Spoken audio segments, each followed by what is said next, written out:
너 도대체 언제까지 우울할 거니? 이제 그만할 때도 되지 않았니? 내가 우울하고 싶어서 우울한 게 아니잖아요. 내가 오늘이라도 당장 벗어날 수 있어요. 걱정하지 않으셔도 돼요. 내가 결혼을 잘하지 못했다는 거? 다른 사람의 결혼식에 못 갔어요. 거의 4년이 걸렸어요. 4년. 여러분들이 지금 앓고 있는 그 우울증은요, 축복입니다. 예, 여러분 안녕하십니까? 오늘은 즐거운 목요일입니다. 이제 그런 질문을 많이 받는단 말이에요. 결혼이나 이혼 상담을 할 때 많은 분들이 우울증을 겪어보셨거나 아니면 지금 심각한 우울증을 앓고 계시거나 그런 상태이기 때문에, 저도 우울증을 겪어봤기 때문에 저한테 이제 물어보신단 말이에요. 변호사님은 우울증을 얼마나 겪으셨어요? 도대체 얼만큼 있으면 이 우울증에서, 나를 괴롭히는 죽을 것 같은 이 우울증의 공포에서, 고통에서 헤어나올 수 있을까요? 라는 질문을 많이 하신단 말이에요. 그래서 제가 오늘 그 말씀을 드릴 거예요. 우리가 우울증을 이제 주변에 내 친한 가족일 수도 있고 누군가 우울증을 앓으면 처음에는 잘 이렇게 관심 가져주죠. 그런데 우리가 그런 말 있잖아요. 긴병에 장사 없다고요. 우울증이 한 달, 두 달이 돼. 석 달이 돼. 그런데도 내가 나아지지 않아? 아니면 상태가 더 나빠져? 그러면은 주변에서는 이제 그런 얘기를 하기 시작하죠. 너 도대체 언제까지 우울할 거니? 이제 그만할 때도 되지 않았니? 그렇게 얘기를 하면서 압박을 가해요. 그러면 나는 어떻게 해요? 나 괜찮아 라고 뭐뭐 하는 척을 하죠. 사실 나 전혀 괜찮지 않은데, 나 지금 사실 전에보다 더 상태가 나빠졌는데 이제는 말을 할 수가 없는 거예요. 그러면은 나랑 가장 친한 사람을 실망시킨다는 거, 그리고 그 사람마저 나를 떠날지 모른다는 두려움, 그런 걸로 말을 할 수가 없어요. 그래서 괜찮은 척을 하고 살면서 나는 또 속이 문드러져 가는 거죠. 그러다가 어느 날 이제 주저앉게 되는 거죠. 그래서 제가 여러분들에게 그러니까 제 경험을 그냥 말씀드리려고 해요. 제가 무슨 정신과 전문의도 아니고 의학적인 지식은 전혀 없지만 유경험자로서 말씀을 드리면, 저의 이런 경험이 여러분들의 우울증에 도움이 된다면 기꺼이 말씀드릴 수 있는데요. 자, 첫 번째 질문은요. 언제 우울증에서 벗어났나요? 그러니까 우울증을 얼마나 앓으셨나요? 얼마나 해야지 도대체 이 고통에서 벗어날 수 있는 건가요? 그 질문에 대해서 제 말씀을 드리면요. 저는 이제 30대 중반부터 결혼뿐만이 아니라 여러 가지 원인으로 이제 바닥으로 떨어졌고요. 인생의 나락으로 떨어져요. 그러면서 우울증을 이제 겪게 되는데, 그렇게 10개월 동안 터널에 있었어요. 우울증이라는 긴 터널, 어두운 깜깜한 터널에 있다가 출구를 찾아서 나온 게 그 기간이 10개월이에요. 그럼 또 이렇게 물어보시는 분이 있어요. 아니, 변호사님이 말하는 우울증이라는 게 어느 정도였냐? 그냥 되게 제가 저의 지금 상태만 보고 과거에 설마 우울증이라는 게 그냥 뭐 약 먹고 그럴 정도는 아니었겠지, 그렇게 얘기하시는 분도 있는데 그렇지 않고요. 이게 또 너무 웃긴데, 나는 이렇게 우울했어 그렇게 말하는 것도 되게 웃긴데요. 이 세상을 하식해야 되겠다라는 고민을 할 정도로 우울한 상황이었고, 불면증이 굉장히 심해서 병원에 가서 약을 먹고 겨우 잠을 강제로 수면이 되는 상태까지 이르렀던 때예요. 그때가. 그게 10개월, 순수한 그 기간이 10개월이고요. 물론 이제 가장 극심한 시기는 3개월이었어요. 그리고 10개월 동안 굉장히 어두운 터널에 갇혀 있었고, 그때 저도 그런 얘기를 들었죠. 이제 주변 사람들이 힘들어하는 거예요. 이제 그만할 때도 되지 않았니? 그런 이야기를 들으면서 내 스스로가 한심해지는 거죠. 네, 아직도.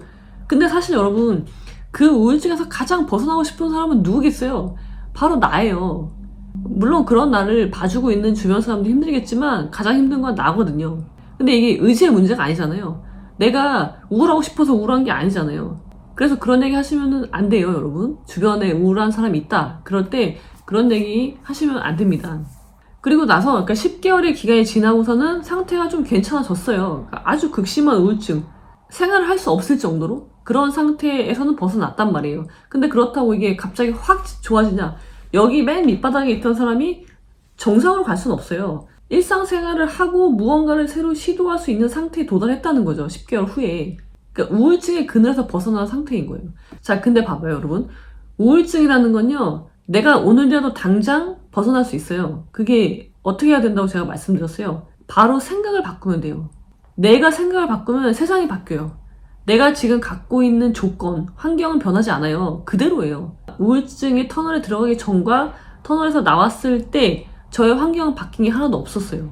저는 여전히 그 당시에 군 법무관으로서 대전에서 근무하고 있었고요. 그리고 저는 이혼이라는 큰 문제에 직면했었고, 여전히 이건 변함이 없단 말이에요. 그러니까 나는 그 삶을 살아야 돼요. 근데 변한 건 뭐예요? 변한 건 내 생각이에요. 내가 이런 조건들을 바꿀 수 없잖아요. 근데 내가 바꿀 수 있는 게 하나가 있죠. 그게 뭐예요? 내 생각. 내가 내 생각을 바꾸면 비로소 환경이 바뀌는 거예요. 제가 우울증을 겪으면서 얻게 된 가장 큰 인생에 대한 통찰이라고 생각할까. 우울증을 기점으로 저의 삶이 굉장히 많이 전환이 되거든요. 다른 국면으로 넘어간단 말이에요. 근데 10개월이라는 그 시간이 지나고도 저는 아직 국면 전환을 하지 못했어요. 왜? 상황이 바뀌지 않았으니까. 나는 이제 회사를 가야 되는데 내가 이상한 거 사람들이 알아요. 제가 예전 같지 않은데? 그리고 사람들이 수군대죠. 쟤 이혼할 것 같아. 쟤 가정 불화가 있어. 문제가 있대. 그런 이야기들이 이제 수근수근 되겠죠. 물론 제가 듣지는 못했지만 그런 것이 다시 나를 짓누른단 말이에요. 그러니까 내가 스스로 다운이 되는 그 상태는 벗어났지만 10개월 벗어났지만 내 상황은 변하지 않았기 때문에 거기에서 오는 그 조직, 나는 그 조직에서 다시 일을 해야 되는데 그 조직에서 나를 이상하게 보는 거, 나에 대한 안 좋은 이야기들을 하는 거, 그것들이 존재하잖아요. 근데 나는 그 안에 들어가서 일을 해야 되는 거예요. 그래서 그때는요, 제가 말씀드렸는데 다른 사람의 결혼식에 못 갔어요. 왜냐면 결혼이라는 것에 대한 나의 결혼식이 떠오르는 거예요. 결혼식에 가면은. 그래서 내가 결혼을 그때 했던, 제가 생각했을 때 저의 우울증의 하나의 원인은 결혼이었거든요. 근데 내가 간신히 그 사투를 벌여서 우울증의 터널을 벗어났는데 다른 사람의 결혼식에 가면은 그 기억이 다시 떠오른단 말이에요. 과거의 그 기억이. 그래서 다른 사람의 결혼식에 하객으로 가지 못할 정도였단 말이에요. 드라마에서 결혼, 이혼 이야기가 나오면 그걸 직면하지 못했어요. 그리고 내가 이혼을 한다는 사실을 다른 사람들이 알까? 물론 알아요, 여러분. 알 수밖에 없어요. 근데 나는 그걸 내 입으로 말하지 못하고 나 혼자 전전긍긍, 나 혼자만 비밀이야. 다른 사람 다 아는데. 우리 그런 말 있잖아요. 군대 기밀은, 군사 기밀은 군인한테만 기밀이라는 거 있잖아요. 민간인들은 다 알아. 근데 군인들만 기밀이야. 그리고 그걸로 처벌받아, 막 말하면. 그런 상태인 거죠. 내 이야기를 다른 사람들이 이미 다 알고 있어요. 어떻게 알까요? 당장 여러분 수당 신청만 해도 알아요. 모를 거라고 여러분 생각하지 마십시오. 그래서 굉장히 위축된 생활을 계속 했어요. 그런 고통의 시간을 보내고 제가 겨우 결혼과 이혼이라는 단어에 흔들리지 않는 거. 이제 더 이상 그것이 내 인생에 나라는 사람에게 아무런 영향을 미치지 않은 상태가 된 거는 언제였냐면요. 우울증에서 벗어나고 나서도 거의 4년이 걸렸어요. 4년. 그러니까 쉽게 설명하면 이혼을 하고 나서 그 이혼이라는 실패, 결혼과 이혼이라는 그 고통, 내가 결혼을 잘하지 못했다는 거, 그리고 그 결혼 생활이 실패로 끝났다는 거, 그것에 대한 과거의 경험이요. 더 이상 앞으로의 나에게 아무런 영향을 미치지 못하게 된 게 이혼을 하고 나서도 4년이라는 긴 시간이 필요했다는 거예요. 저도 그랬다는 거예요, 여러분. 그래서 여러분 내가 너무 오래 우울증을 앓고 있다 걱정하지 않으셔도 돼요. 그리고 그 4년의 시간이, 그러니까 10개월과 4년의 시간이 흐르고 나서야 비로소 저는 저의 마음을, 저의 생각을 바꿀 수가 있었던 거예요. 그러니까 이제는 아무렇지가 않은 거예요.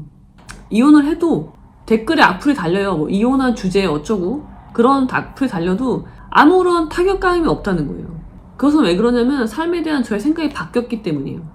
그게 바뀌어버리면요, 내가 지금 갖고 있는 조건과 환경이 바뀐단 말이에요. 그게 바로 경계를 넘는 거예요. 제가 여러분들에게 성공이란 경계를 넘는 것이다라고 말씀드리잖아요. 그리고 그 경계는 삶을 통해서 계속 넘어가는 것이 인생이고 그게 바로 성공이다 라고 말씀을 드리는데, 제가 방금 말씀드린 그 우울증을 겪고 나서 내가 가진 생각이 바뀌는 거, 생각이 외연이 확장되는 그 순간이 있어요. 그게 경계를 넘는 순간이에요. 내가 갑자기 막 사업을 해가지고 사업이 크게 성공해서 돈을 엄청 많이 벌었어. 그런 부자가 되는 게 경계를 넘는 게 아니고요. 나의 사고가 확장되는 거, 사고의 크기, 깊이가 확장되는 게 경계를 넘는 그 순간이 되는 거예요.